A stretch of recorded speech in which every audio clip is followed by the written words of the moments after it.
Since the beginning of human civilization, morality has been praised as a core value, a standard for distinguishing right from wrong, good from evil. But is morality really as noble as we believe, or is it just a concept created to control and direct human behavior towards profound goals? Friedrich Nietzsche, the great philosopher of the 19th century, challenged this concept when he called morality a slave morality, a system created to protect the weak and bind the strong. Meanwhile, Sigmund Freud argued that morality is not a voluntary choice, but a part of the superego, implanted by society into people's minds from an early age. The question here is morality a real value or just a mask worn to hide the primitive instincts of man? In different periods, behaviors that were once considered moral become immoral and vice versa, so morality is not immutable. In the Middle Ages, obedience to the church was considered a virtue. But today, resistance and the demand for freedom are praised. In some cultures, sacrifice for the good of the group is considered moral. But in today's societies, individual rights are paramount. Are morals a sacred value, or just a tool created to guide behavior in the interests of a group? A primitive world where people have no language, no laws, and no concept of right or wrong. Morality, as we know it today, is not something that has existed since the beginning of man. It is a product of evolution, built by the need for human survival and development. In nature, animals do not have the concept of morality. They only have instincts: eat, survive, reproduce. But when humans began to live in groups, instincts alone were not enough. The existence of a community required an order, a form of behavior to minimize conflicts and protect common interests. For example, sharing food does not originate from charity, but from the need to maintain harmony in order to maintain stability in the group. When repeated actions are accepted and rewarded by the community, the people become squids. This is the beginning of the concept of morality, not from the principles of the statue, but from the practical need to survive. As small communities developed into societies, power emerged. And as power emerged, morality went from being a set of unwritten agreements to a tool shaped by the powerful to maintain order as they wished. Rulers controlled not only resources, but also consciousness. Morality then became a system designed to protect the interests of each ruling class. For example, in the feudal period, absolute loyalty to the king was considered virtuous, while resistance was considered immoral. Was it really morality or just a way to protect the power of the leader? Religion also played an important role in creating and reinforcing the concept of morality. Major religions such as Christianity, Islam, and Buddhism have provided clear codes of conduct, creating the impression that morality is sacred and inviolable. But is this really for the good of humanity, or is it just another way for religious institutions to maintain power? Although often associated with sacredness and immutability, morality has in fact changed over time, reflecting the changing dynamics of society and the forces that govern it. For example, in ancient times, owning slaves was considered moral, but today it is considered a crime against humanity. Conversely, actions such as fighting for equal rights, once considered immoral, are now celebrated as symbols of progress. However, moral conflicts exist across cultures. What is considered moral in one place may be considered immoral in another. For example, in some cultures, defending family honor may justify acts of violence, but in others, it is completely unacceptable. Morality is therefore not an immutable truth, but a product of history, power, and the need to survive. But do these values truly reflect the goodness of human nature, or are they just a veneer, a way to hide the selfish motives that lie deep within? This is a question we must continue to ponder. When looking at different cultures, it becomes clear that morality is not a static system, but changes with time, context, and social conditions. In Japan, the samurai spirit valued honor so much that they would commit suicide if they failed to protect their honor. But in modern Western society, individual survival is more important than collective honor. Some cultures value sacrifice for the sake of family or community. Western societies, on the other hand, emphasize individual freedom and self-interest. This difference extends to specific norms. In Western societies, women's rights are seen as a symbol of progressive morality. But in many conservative cultures, women's subordination is still seen as a traditional morality. If morality is not uniform across the globe, can it be considered a universal value, or is it simply a product of different cultural and power systems? The conflict in the concept of morality also manifests itself between individual and collective interests. In times of war, volunteering to fight is often praised as moral, but for the individual, the price is their life. Is this act truly noble, or is it simply a way for the group to exploit the individual? In contrast, deserters, though considered immoral, act out of instinct to protect life. History has recorded many cases of collective morality being used to punish individuals.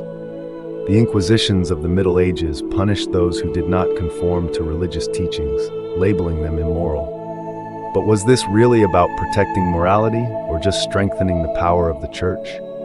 Not all moral systems are created equal. Those in power often define and impose morality to protect their interests. Religion not only provides moral values, but also turns them into a tool to control the masses. The medieval church used the concept of morality to legitimize taxation, engage in crusades, and oppress nonconformists. In today's world, morality is sometimes used as a political weapon. Military intervention in other countries is often justified as a defense of human rights. But is the real motive moral, or is it simply a way to consolidate international power? In the age of media and social media, people live not only to do the right thing, but also to look right. This puts enormous pressure on the individual. The vegan movement, or cancel culture, is often presented as a moral defense. But in many cases, it is just an emotional attack, turning morality into a tool for personal destruction. People today not only try to do the right thing, but also try to show that they are doing the right thing. This makes morality sometimes no longer a true value, but just a mask to meet social expectations. Morality, although praised as a universal value, in reality is full of contradictions and impositions. It can be used as a tool of control or as a system of power. But whatever form it takes, the big question remains. Does morality really help people live better lives, or is it just a way for people to control each other? Friedrich Nietzsche, one of history's most controversial philosophers, did not see traditional morality as a high value. For him, morality is not a universal truth, but a tool designed by the weak to control the strong. He divided morality into two opposing forms, the morality of the slave and the morality of the strong. Values such as humility, sacrifice, and forgiveness are not expressions of nobility, but of slave morality. They were created to restrain strong individuals who dare to live true to their instincts, and to make the strong feel guilty about their strength. In contrast, Nietzsche exalted the morality of the strong, creativity, power, and free will. He believed that these were the true values, helping people overcome all limitations and achieve greatness. Sigmund Freud, the founder of psychoanalysis, provided a deeper psychological perspective on morality. According to Freud, morality is not a voluntary choice, but a part of the unconscious, implanted by society into the minds of people from an early age. Freud called this part the superego, the voice of society inside each individual, forcing them to comply with moral standards even if they do not want to. However, this superego often conflicts with the natural human instincts. Freud believed that instincts, basic desires are always repressed by social morality. However, this repression leads to psychological tension, and sometimes these tensions explode into behavior that society considers immoral. For Freud, morality is not a floating value, but a social imposition to maintain order, sometimes at the expense of individual comfort and happiness. Unlike Nietzsche and Freud, pragmatism takes a more flexible approach to morality. According to this theory, morality is not an immutable truth, but a tool to achieve the best results in each context. An action may be considered moral in one situation, but unmoral in another. For example, sacrificing a small group to save the whole may be considered moral, even though it violates the principle of not killing. This shows that, in practice, morality lies not in the action itself, but in the consequences that the action brings. In general, from a philosophical perspective, morality is not a universal truth, but a flexible concept that reflects the contradictions within humans and society. Nietzsche saw in traditional morality a tool of control.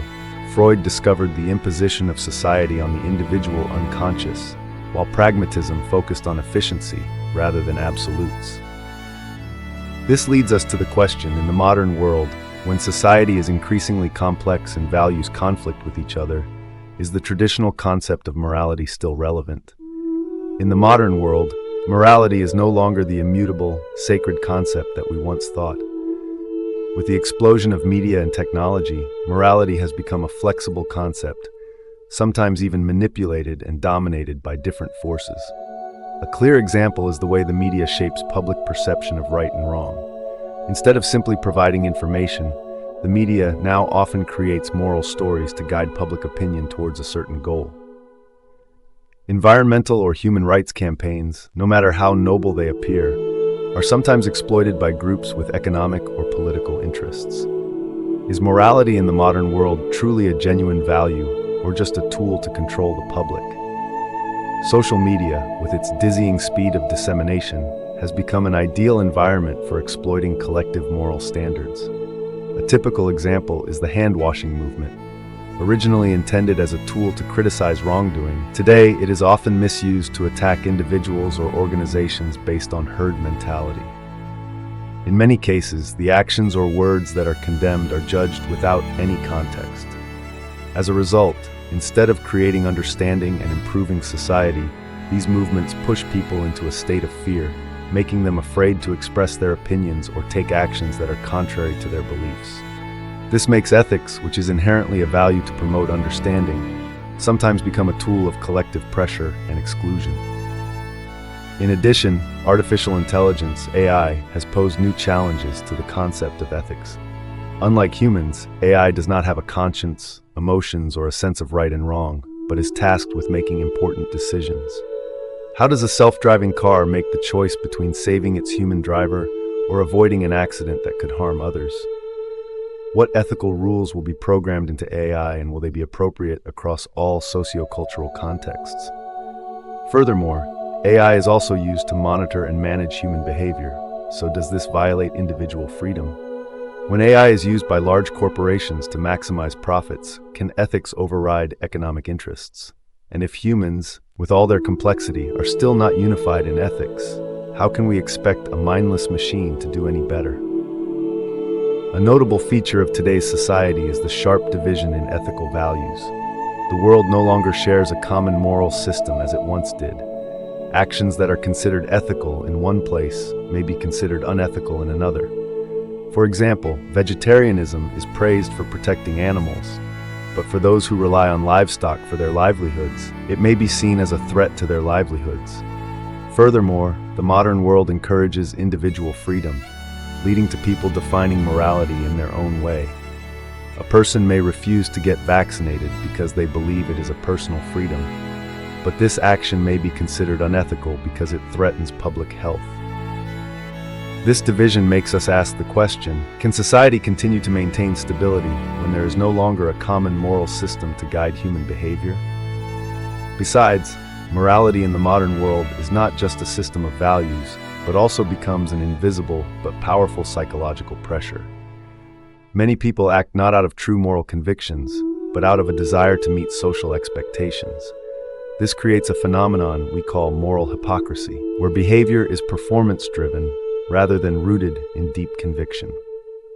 On social media, trying to maintain a morally perfect image can leave many feeling exhausted and self-conscious.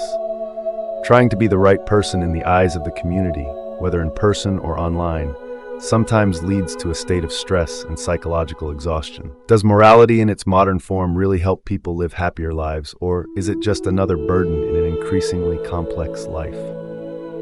In short, in today's world, morality is no longer a simple or immutable concept. It faces manipulation by the media, challenges from artificial intelligence, and the fragmentation of social values.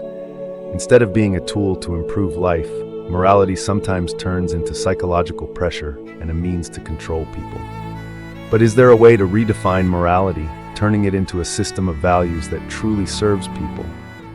Or is it time for us to abandon this concept and seek other values that are more realistic and authentic?